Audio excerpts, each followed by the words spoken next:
In the latest development, President Muhammadu Buhari has thrown his full weight behind the Central Bank of Nigeria's policy to redesign the three largest denominations of the naira.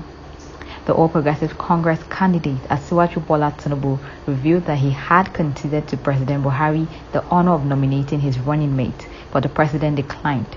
Tinubu, who spoke at the residence of a former leader of Afenifere, Ruben Fasoranti, also disclosed that he had doubted whether he would clinch the ruling presidential ticket at a time when the battle became tough. However, some group members were not at the meeting, including the group's leader Ayo Adebanjo and the association secretary general Chief Sola Ebesenin. Speaking on why he visited Fasoranti, the APC presidential flag bearer said he was in the Afenifere's leader's house to present his presidential action plan to the non-Nigerian Yoruba leader. Kaduna State Governor Malam Nasir El-Rufai has pardoned 4 prisoners in commemorating Nigeria's 62nd independence anniversary based on the powers conferred on him by the Constitution.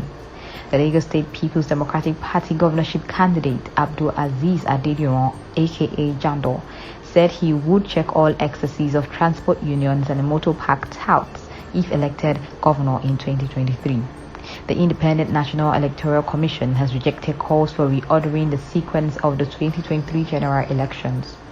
A group, the Ogoni Sim Vanguard, has declared support for the Rivers State governorship candidate of the People's Democratic Party, Sim Fabara, for the 2023 election. Also, the group promised determination and commitment to work for the party to achieve a landslide victory in the state as an appreciation for the dividends of democracy the Ogoni people have enjoyed under Governor Nyesom Wike. Do you think Jandor will fulfill his words?